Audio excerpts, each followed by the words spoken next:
Hi, I'm James Gardner, host of Your History, Your Story, a podcast for everybody who loves stories about interesting people and events told by those who uncovered them from within their own family trees. This, we hope, will inspire you to discover and celebrate your history and your story. In this episode, we will be speaking with award-winning author, adjunct professor of history, and presidential historian Louis Picone.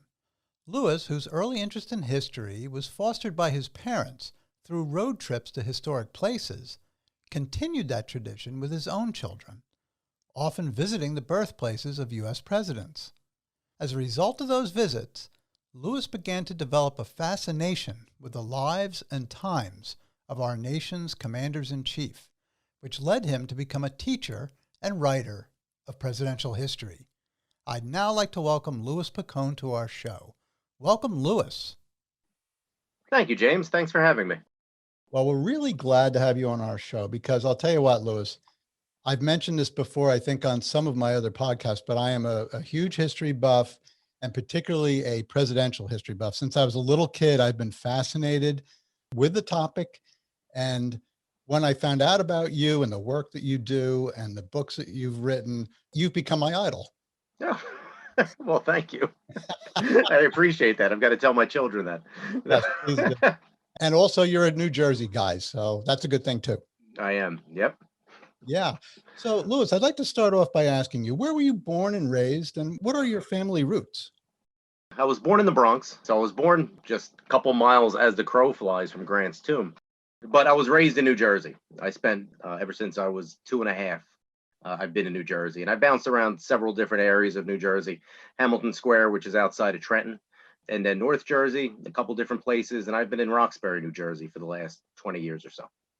Okay, so you really are more of a New Jersey guy than a New York guy. Absolutely. Great. Do you know anything about your family roots? Like when did your extended family come here? Grandparents, great-grandparents? That's a good question. I've actually done some genealogical research. I'm kind of like the family historian. So I know that my grandfather came over from Italy in 1928. He was 16 years old. So he was the last one of my relatives to come over from Italy. Oh, okay. Did he come Yep. through Ellis Island? He didn't come through Ellis Island. He came in, his father was here first, so he was able to come in and didn't have to go through Ellis Island. Got it. And any other family roots that you've looked into? Yeah, no, I have. I mean, all of my family comes from Italy. It comes from between pretty much from Naples on my father's side and Calabria on my mother's side. And they all kind of took the standard path for Italians in the early part of the 1900s, where they came into New York City. They ended up branching out from New York City and they went to the Bronx, which was kind of like the suburbs or like the farm area back then. My dad says he remembers seeing farms when he was younger and open land, which you don't really see as much now. And then in the 70s, they ended up moving out to New Jersey. So it's interesting how many people that I've met, that even my wife has a very similar history with her family. There's a lot of people I've spoken with who have similar stories, and it's very fascinating. But it seems that most families seem to have a family historian. There's always somebody in the family who maybe has all the photographs or remembers what grandpa used to say or what dad used to say. And while some people may not be interested over the years, all of a sudden people get interested. Particularly a lot of people are looking into, these online genealogical databases, and they're all of a sudden getting curious, and all of a sudden the family historian has become more popular. Yeah, I'm not quite there yet, but my primary source outside of the internet is my Aunt Josephine. So she's my father's sister, but she's the one that's the big collector of the information. And she's like kind of like my go-to source for family history. But also, yeah, the internet's fantastic. But one thing about my last name, Picone, is that it's very popular. And the Picone side is from Naples, so a very populous city. So it makes it more difficult to track that side. Even though you can find everything on the internet, there's stuff that my Aunt Josephine has that you can't find on the internet. So she's my best source. Yes, I got to tell everybody out there to look for that Aunt Josephine in your family. Exactly. Everyone's got one that's eager to share that information. Take the time to ask, right? But so let's talk about your interest in history. I know that you are a author of presidential history. You love the topic. How did you first fall in love with history, and what was that story, Louis?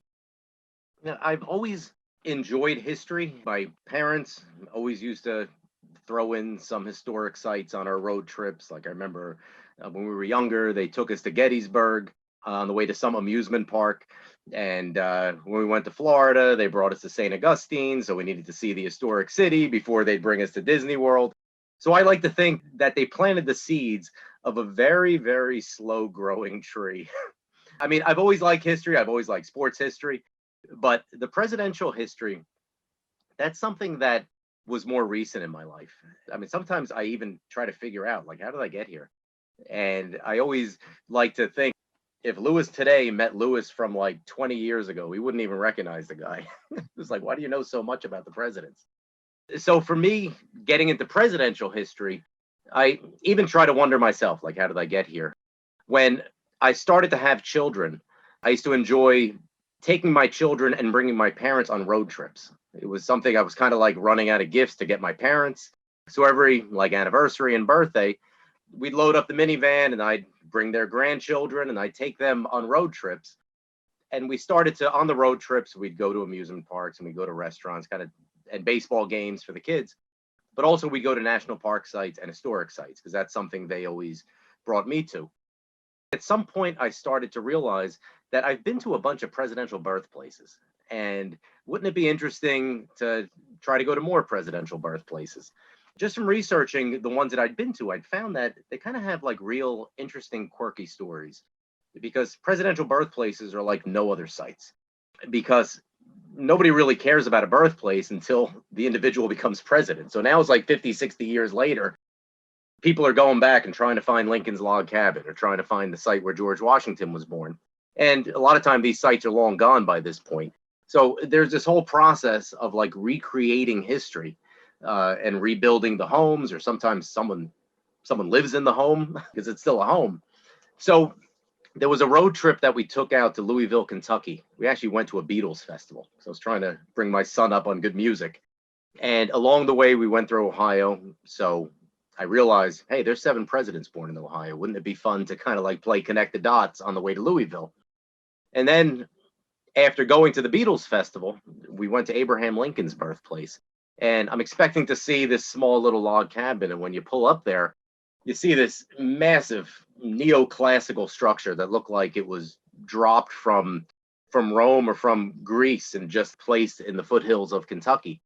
And I think in retrospect, that's when the light bulb went off. Like, wouldn't it be a great book just to write about the presidential birthplaces? Because they're all so interesting in their own way. It just quickly turned into an interest, into an obsession. And I haven't gotten out of it yet.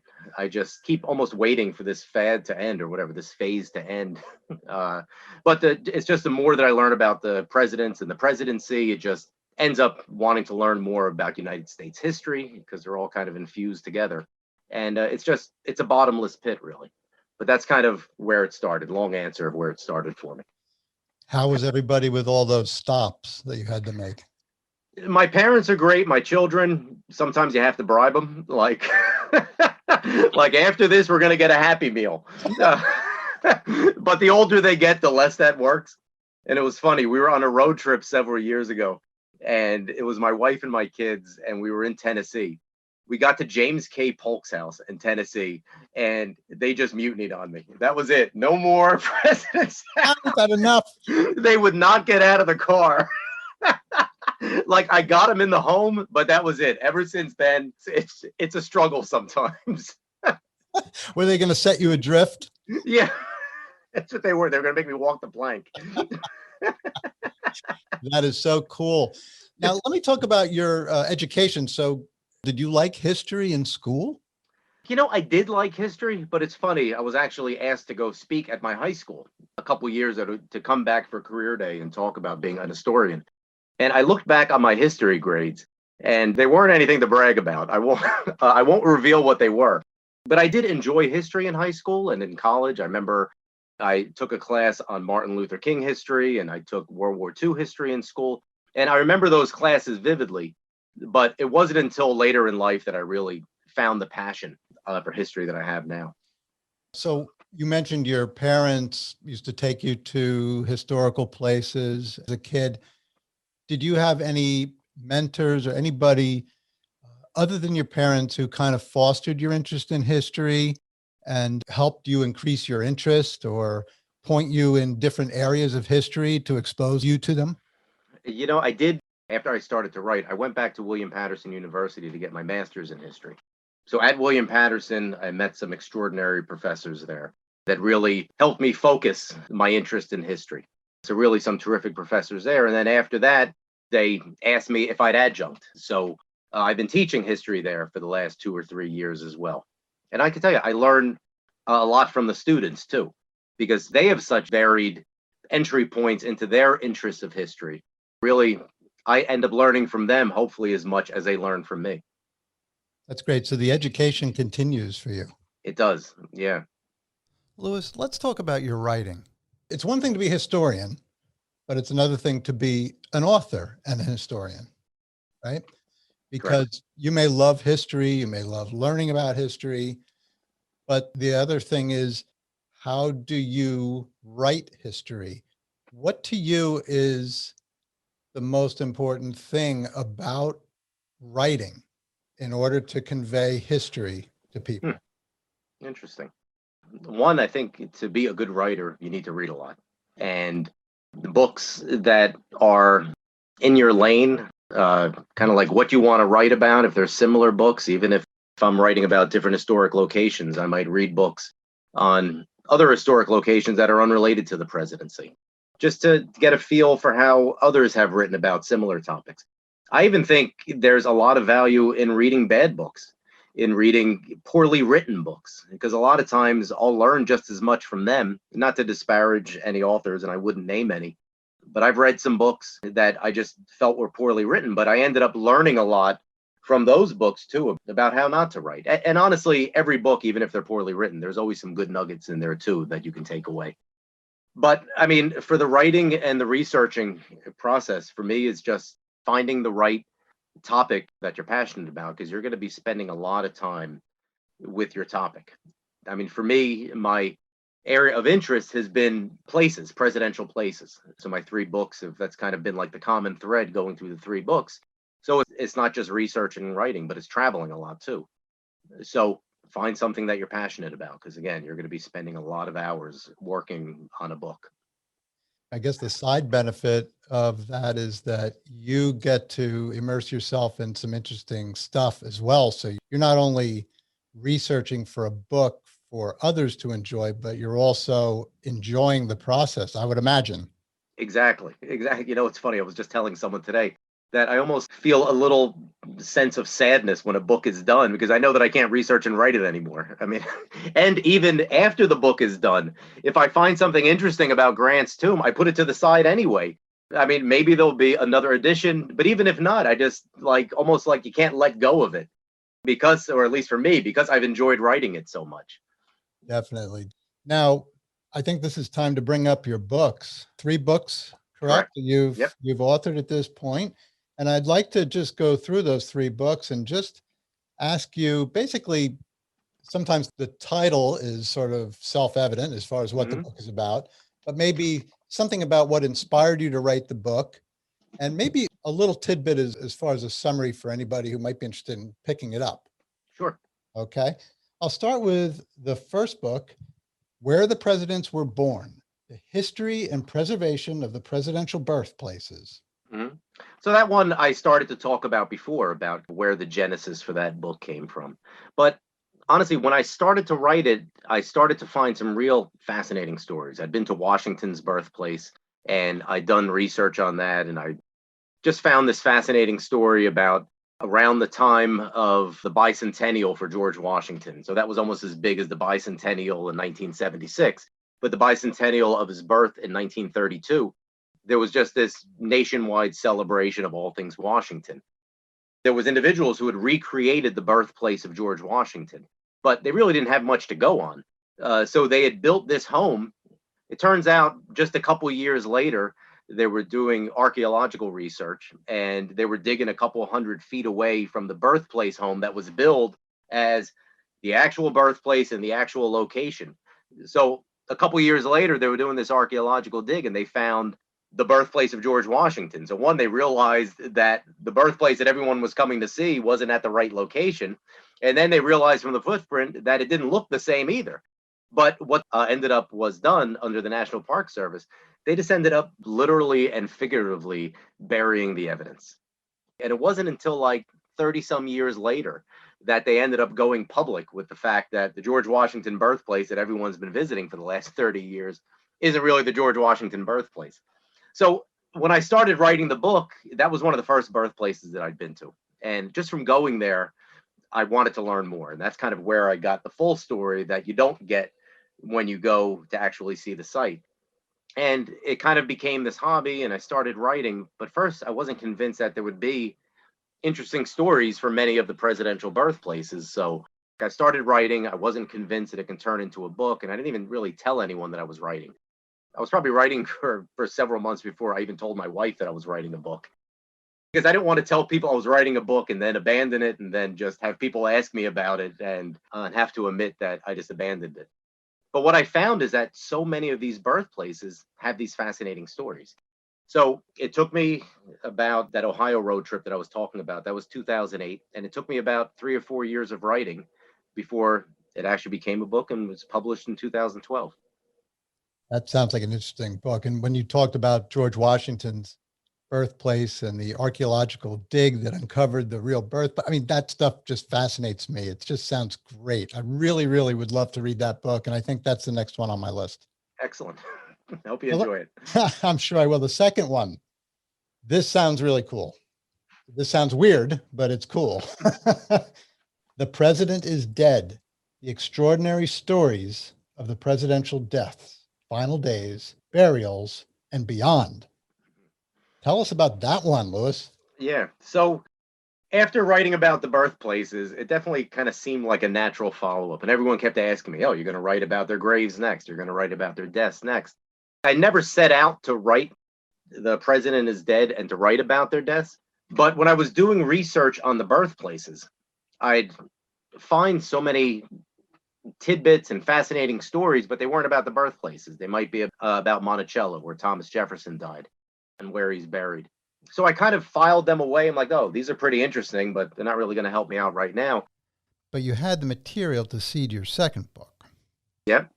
So one thing I found is that in writing both books is that the book that I set out to write from the onset was much different from the book that I had finally written in the end. So for instance, with presidential birthplaces, I mentioned that I visited many of them with my family, with my children. And originally I thought it would be almost like an interesting travelogue to write about the birthplaces, but also write about my experiences visiting the birthplaces and my children not wanting to get out of the car or whatever.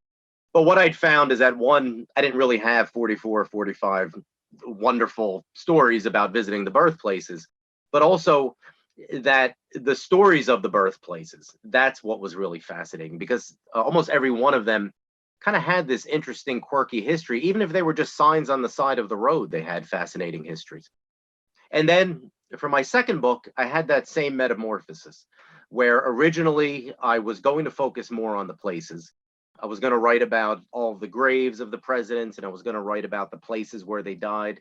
For instance, the hotel room in San Francisco where Warren G. Harding died, or the former site of the hotel where John Tyler died, that is now a parking garage in Richmond. I just thought they were pretty interesting histories too, and I did include that in the book. But what I found from researching about the deaths of the presidents is that they're fascinating stories about the president's final chapters. And included in those stories is just American history too. The history of funeral practices, the history of technology, the history of the funeral trains, the history of how we celebrate or how we memorialize the presidents in their deaths and then after their deaths with their public memorials, for instance, like Grant's tomb. So one way of comparing my first two books is Where the Presidents Were Born is more about the presidential places as well as the stories of the presidents, but maybe the places is paramount there. In The President is Dead, it's more about the presidents themselves and the stories of the presidents themselves. And again, that final chapter of their lives and then the public memory. And the places may be secondary there. But I think for me, just traveling to the places, traveling to the graves, and again, those popular as well as obscure sites where the presidents had died and the funerals. To me, that's also just a fascinating topic too, because I know there's a lot of presidential historians, a lot of presidential enthusiasts that really get their interest in the presidents, like me, from traveling to the places, from standing there in the sites where history happened, like Grover Cleveland's birthplace in Caldwell. Just standing in that room where Grover Cleveland was born and where a young Grover Cleveland wandered around the home. To me, that's fascinating. So I do include that in the second book as well. But really, it's primarily about the presidents. That sounds so interesting. Louis, this is going to sound really weird when you hear this, but Mhm. regarding presidential deaths, two things. One is when I was in my early 30s, I came down with a very, very serious throat infection. And I was Mhm. hospitalized for 4 days. I was in intensive Mhm. care, and it was diagnosed as epiglottitis. I was told that it was the same disease that George Washington likely died of. Mhm. And Well, it was really, I got a taste of what it was. Now, I had modern medicine, I wow. had steroids that kept my throat from closing up. They were going to do a tracheotomy on me. It was a very serious freak sort of thing. Yeah. And I came out of the hospital after 4 days, but I kind of got an idea, perhaps, what George Washington was feeling with the almost like razor blades in my throat and not being Mhm. able to breathe. Yeah. It was right before my youngest daughter was born. And here comes the weird part. When we found out my daughter was going to be a C-section, the doctor gave us three options for when the baby could be delivered. It was either December 13th, 14th, or 15th. I said to my wife, I would prefer the 14th because there's a historical significance to it. It was the day that George Washington died. So Yep. now all my listeners know that how exactly interested I am in presidential history. Yeah. Well, talk about a strange gateway into presidential history. Uh, Yeah. wow. Well, thank goodness that you got through that, and not to make light of it, but thank goodness the doctors that you had didn't treat you the way that they treated George Washington, Oh, uh, kidding. because they had taken over 2 liters of blood from George Washington. They had bled him, and that's something that they did for almost every president on their deathbed through Zachary Taylor in 1850. That was really like the panacea for the day. And it's just astounding. He had 4 different individuals, 3 doctors, and one person that just worked at Mount Vernon that really wasn't a trained doctor. But they all did the same thing, and they all took blood from him. And it's just Yeah. astounding how much was taken from him. So, I know when I was ill, I needed all my strength. The thoughts of having somebody, letting blood. Didn't they also use purges and things like that? yeah, purges, enemas, blistering, cupping. But yeah, I mean, it's amazing in some ways how little medicine progressed since the medieval times. And it's just pretty excruciating to see how some presidents were treated, including James Garfield. And that was 1881. But some of the treatment is almost like medieval, and the fact that they weren't sterilizing their hands and sterilizing their equipment as recent as 1881, when it was probably the medical care. It was almost undoubtedly the medical care that killed James Garfield, not the bullet in his back, which if they would have just left him alone, sent him back to the White House, go sleep it off, he most likely would have survived. I don't want to reveal too much about your book because I want people to get the book. Mhm. But James Garfield, wasn't he actually examined, or there was some involvement he had with Alexander Graham Bell? Can you tell us about that? Correct. Yeah. The doctors just became obsessed with finding the bullet. There was one doctor in particular that kind of almost commandeered care of James Garfield and really kind of squeezed out the other doctors. And he was just Dr. Bliss was his name. His actual name was Dr. Bliss. So he was a doctor. He was Dr. Willard Bliss. So he almost knew from the onset when this guy was born, it was a pretty strange life he was going to have. And his parents had kind of already planned his destiny as a doctor. But he was just obsessed with finding the bullet.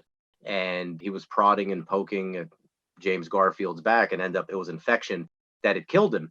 But Alexander Graham Bell, and this was about 5 years after the telephone was invented, had tinkered around with what he called the induction balance. It was kind of like a primitive metal detector. He came to the White House on two different occasions to find the bullet.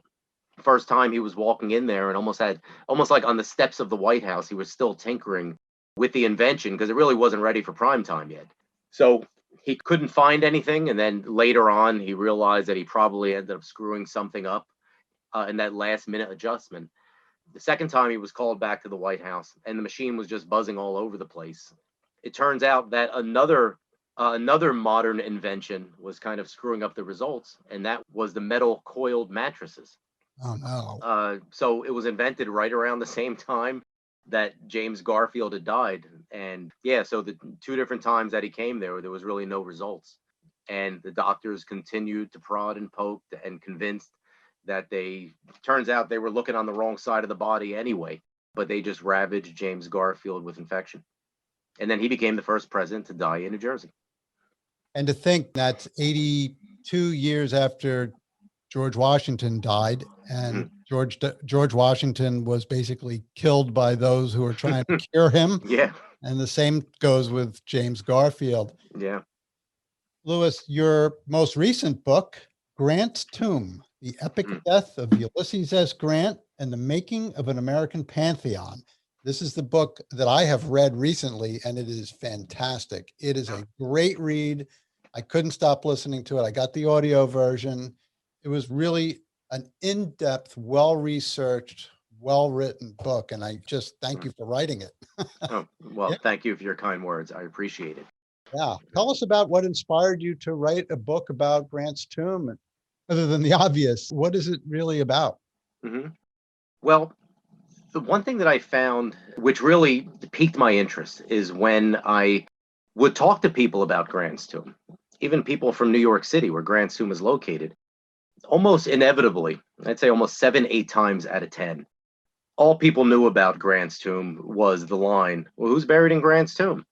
And the line comes from Groucho Marx, although what I found in my book is that Groucho Marx didn't invent it. I found it as far back as Shirley Temple had uttered the line 20, 30 years earlier, so Groucho had stolen the line.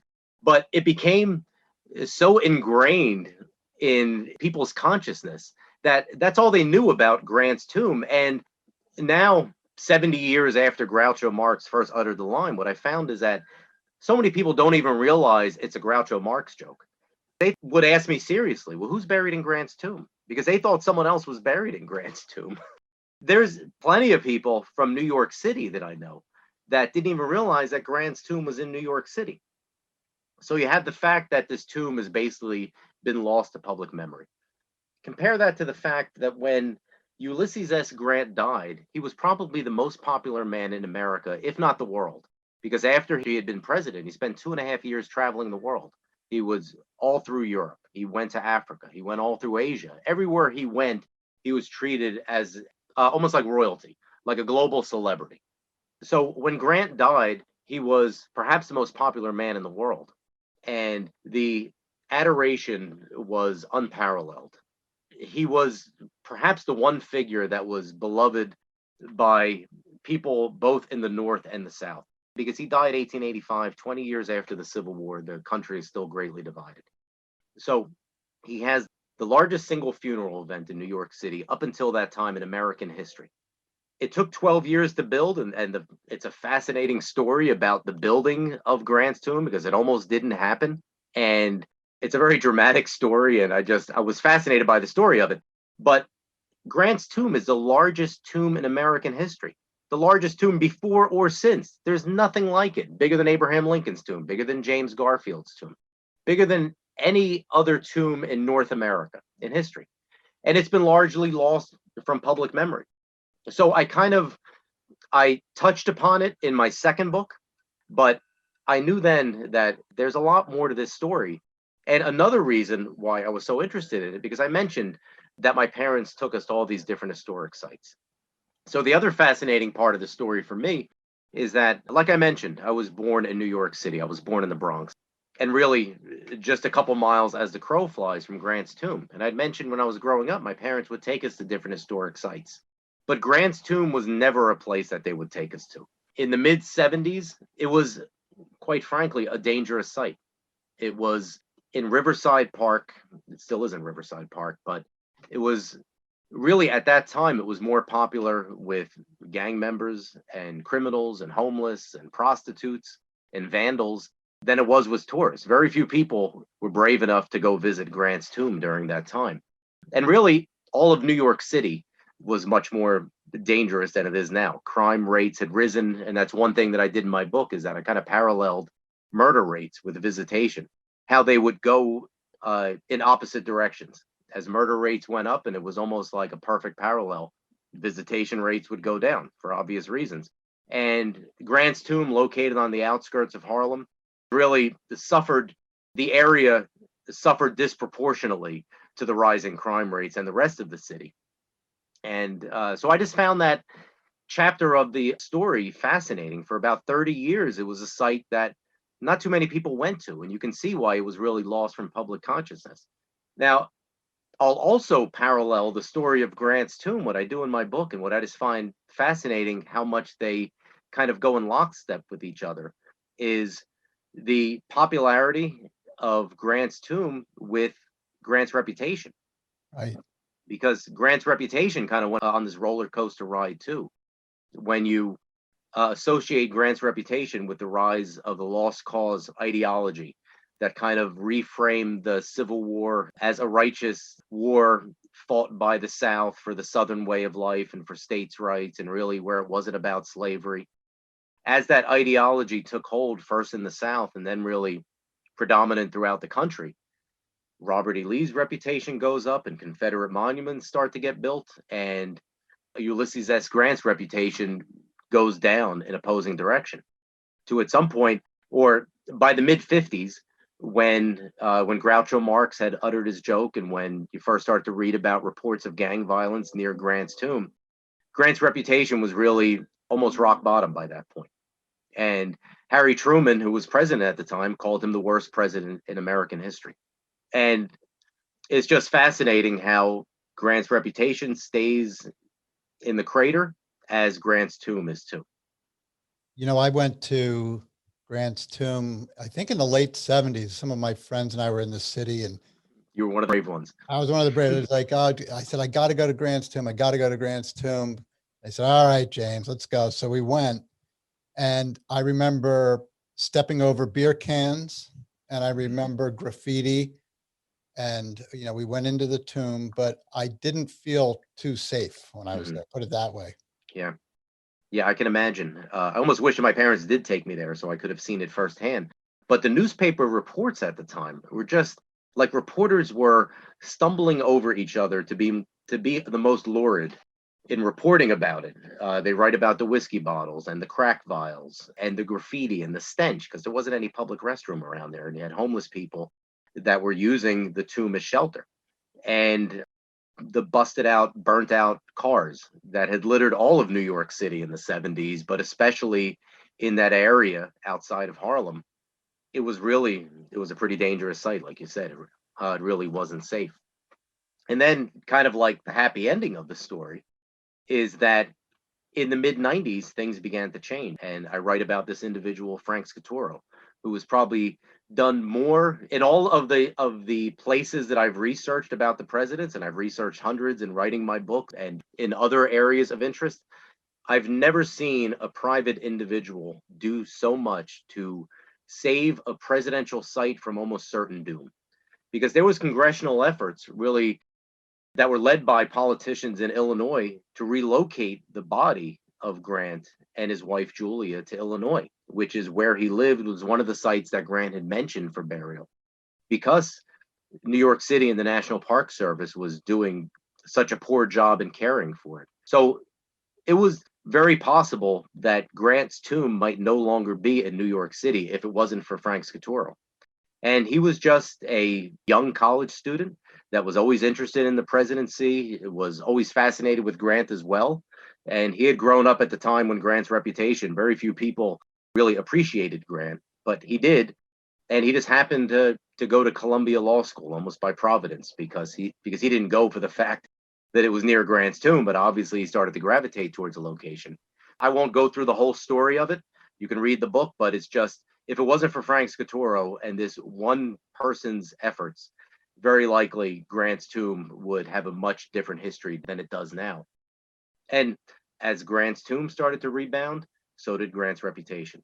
When Grant's tomb was maybe close to rock bottom in the early 1990s, the presidential rankings, which are pretty subjective and they're really kind of almost tell more about the current time than it does about the presidents when they had served. But at that point in the early 1990s, Grant was four from the bottom. The only ones that were worse were Warren G. Harding, Andrew Johnson, and James Buchanan. So he's really like they're in the basement of the presidents. But now, just maybe last week, C-SPAN came out with their most recent presidential rankings, and Grant's number 20. He had gone from basically rock bottom to now number 20. He's better than half of the presidents. So it's just fascinating, the parallels with Grant's reputation and Grant's tomb. I did read about his new elevated ranking. I myself am becoming even more of a fan of Ulysses S. Grant. I was always very interested in Civil War history, but when I saw that, I was very happy because after reading your book as well and hearing about his story and his courageous life and at the end of his life, I just felt like this man deserves a better ranking in history. So I read the C-SPAN report and I thought that was good. I was very happy about that. If we were to go to Grant's tomb right now, would it be a good experience? It would be a very good experience. Yeah. I mean, it really is. It's almost like an American secular cathedral that you're stepping into, because it's really just a magnificent sight, the inside and outside. It's a much safer area, obviously, than it was during its dark times, during that 30-year stretch. And it's really, again, is a site that you can really just gain an appreciation for just this magnificent individual, this heroic individual in American history. So it's definitely worth visiting.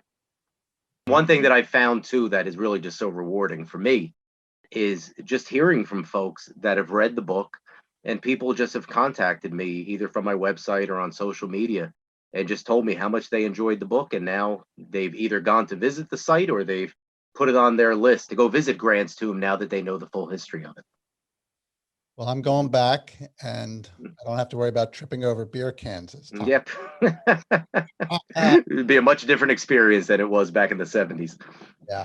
Well, thank you for that book because it really tells an amazing story of how that tomb was built and all the people involved in it. And as far as I think the important thing is how even one person can make a huge difference in a lot of things. Yeah. They have the passion for it. So, yep. And I also want to mention, you know what, I mentioned Frank Scaturo. What I like to think is that Frank was really the brains of the effort, but I don't know if he could have gotten it done without one other individual, and that is Grant's great great grandson, Ulysses Grant Dietz. And I kind of look at Frank as the brains and Ulysses as the heart, because and not to say that Ulysses doesn't have brains, but Frank was a very passionate and dedicated and concerned citizen, but he's a little easier to dismiss than a family member. Now you had so in the 1990s they really joined forces, and Ulysses Grant Dietz, now he's not just talking about a president and a Civil War hero, he's talking about his great great grandfather and great great grandmother, because I got to interview both individuals for my book, and one thing that Ulysses did is he constantly reminded me, one, that I was writing about an actual person. I wasn't just writing about the guy on the $50 bill or the guy that I read about in my history books. I was writing about a flesh and blood individual. But also, there's two people in Grant's tomb. His great great grandmother as well too. So it really, I got so much from interviewing both of those individuals for my book, but it really helped me gain perspective that I was writing about an actual person, two actual people. definitely, definitely. Thank you for that, Mhm. Louis. I want to go on now to a couple of hypothetical questions. The first one, if you were in a battle and in a foxhole with one of the presidents, which one would it be and why? This is there's a couple of them that come to mind. And if I can only choose one, it's tough. Uh, Andrew Jackson and Teddy Roosevelt both died with bullets in their bodies. So they're pretty tough dudes. I think if I was in a battle, I'd want them on my side. So, but both survived assassination attempts. Andrew Jackson ended up beating up the guy that tried to assassinate him with his cane. So, you know what? Maybe for that regard, I'll take Andrew Jackson. But you know what? I think I do fine with either one of those individuals in a foxhole with me. They might take the bullet for you, in other words. Exactly. Yeah. And they wouldn't even flinch. And then they'd beat the person with their stick or their cane. Two tough dudes. All right, here's another one for you. If you could go out to lunch with one of the presidents, which one would you choose? And what question would you most want answered by that president? Another really good question. Maybe, one of the ones that pops into my mind is Grant. I'd love to sit down and talk to Grant. And I'd love to put Grant in a time machine and ask him, what do you think about your tomb? Because Grant was a very humble individual. And Grant wasn't into the pomp and circumstance and ceremony of being a Civil War general or being president. So I'm always curious about what he'd think about Grant's tomb. And there was even people writing at the time that this wasn't really what Grant wanted. This is what the public wanted. So maybe Grant, but another one that pops into my mind, and I know I'm answering your give me one president with multiple presidents. That's okay. But just one of my favorite presidents and one of the most inspiring presidents to me is Franklin Roosevelt. When I think about what he went through personally and with polio and the time that he served, where he was a leader during the Great Depression. He was a leader during World War II. And one thing he was known for was being so inspirational and approachable and optimistic. I'd love to just talk to him about that and just ask him, hey, was there ever a time when maybe you were losing confidence and you weren't that optimistic? Because he was just famous for that grin and that uplifting spirit. So I just love to talk to him about being president and about that optimism, where that came from. But one thing with the presidents, I always think I'd love to just be in a giant poker game with all the presidents and just to get to talk to them, not as being presidents, but get to what they were really like. Like, what was George Washington really like? If you can sit down like that, they always talk about the president you want to have a beer with. But it would be great just to really find out what these people were like, especially the further back when they get almost more like myth than men. But I'll give the answer FDR. FDR. With your research that you've done, do you feel a little closer to you've actually had coffee with some of them? I do with Grant. And I know that we're on audio here, but we're looking at each other. I've got a beard now. I didn't have this beard last year.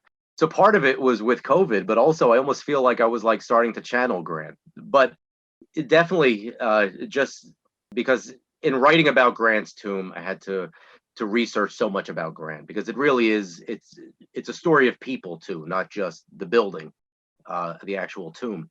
But just, the more that I read about Grant, the more that I found appealing about Grant, and I just really felt closer to him, and especially in meeting his great-great-grandson.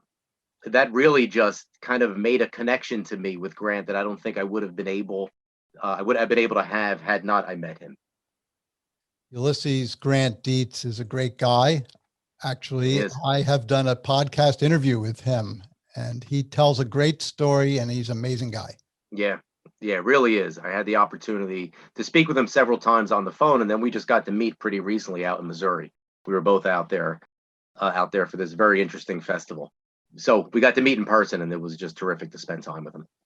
So, Louis, I want to ask you, what's next? What are your next plans? Do you have a book on your heart? I'm kind of usually after I finish a book, I spend a little time fishing for the next book. So I'm kind of in that process now where a couple of different things have piqued my interest. But what's got my interest right now and what I'm focusing on and what I anticipate being my next book is that what I've discovered is that I'm not quite ready to leave Grant yet. And it's just, he has almost like Teddy Roosevelt. He has so many different chapters to his life that I feel are yet are underexplored or unexplored. So I'm still spending time with Grant, and I'm anticipating that my next book will be another interesting story of Grant's life. Well, I'm looking forward to that one, certainly. Let me ask you this, Lewis. What is your overarching goal as an historian and author? The one thing I hope is that my passion for the topic comes out in my writing. And I've had people tell me that, yeah, from reading the book, I can tell how much you loved writing the book. So I kind of hope that comes out, and that's part of who I am as an historian. Also, if I can inspire people to want to learn more about history. And I've had people tell me that from reading my books, I've wanted to learn more about history, or I've wanted to go visit different presidential sites or historic sites. So presidential sites were my gateway into history, and if there's some individuals that kind of find my books to be their gateway into history, I think I'd be a very happy man if that's part of my legacy as an historian. Well, Lewis, I wish you the very best because I'm going to read your other two books, but the book on Grant's tomb certainly, it sort of, if I weren't already a big history lover, I would become one because I could see the passion in your writing, the attention to detail, the attention to the times that the people were in and the struggles to raise money and the conditions around the tomb and all the personalities involved. It was just so inspiring and enjoyable, and I couldn't stop listening to it until I was done. So Yeah. thank you for that. And I want to just thank you very much for being on our podcast. And I wish you the very, very best in all that you do, your future endeavors. And we're looking forward to your next book. Well, thank you very much, James. I really enjoyed this conversation. Have a great day, Lewis. Same to you. Thank you very much. So, for all of our listeners, keep discovering and telling stories that inspire you and others. Have a great day. Thank you for joining us for this episode of Your History, Your Story. Please subscribe, share, and check out our website at yourhistoryyourstory.com for episode notes and bonus content. We'd love to hear from you if you have any questions, comments, or a story to tell. Be well and God bless.